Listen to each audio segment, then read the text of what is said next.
Borda update for Vitamilk. Borda, abangan niyan bukas na. And something special is dropping tomorrow. Get ready to load up with Vitamilk with Borda. Yun, no? Abangan niyan bukas na. For Vitamilk nila Barbie at David. Yun, no?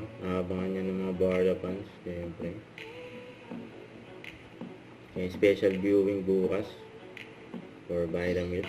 Endorsement ng Borda. Ito sa post ni Barbie sa kanyang Instagram. Ang saya pa nga ni Barbie. Sabi niya, it's only be a week and it's already looking pretty good. Time to live slow. September. And nag-morning run pa si Barbie dyan sa Ayala Avenue ng 10 kilometers sa loob ng 1 hour and 16 minutes. Grabe yun. At may nakakita pa nga kay Barbie yan, no? Ang dami niya mga kasabay. Nag-morning run dyan sa Ayala Avenue sa Makati. Yun, no? Kaya na-miss yan ni Barbie.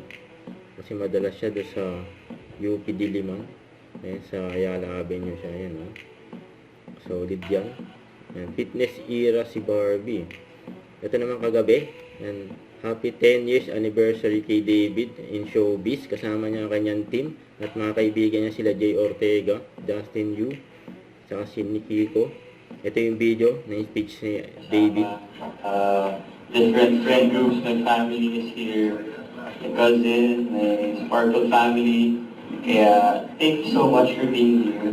And, of course, to Shiva Seagull team for trusting me as your ambassador. Minsan inisip ko kung like, kinuha niyo ba ako kasi mahilig ako, no? Sorry na. Pero, yeah, thank you so much. And sa lahat ng sumuporta sa akin at nagtiwala dahil ngayon you're celebrating my 10th anniversary in show.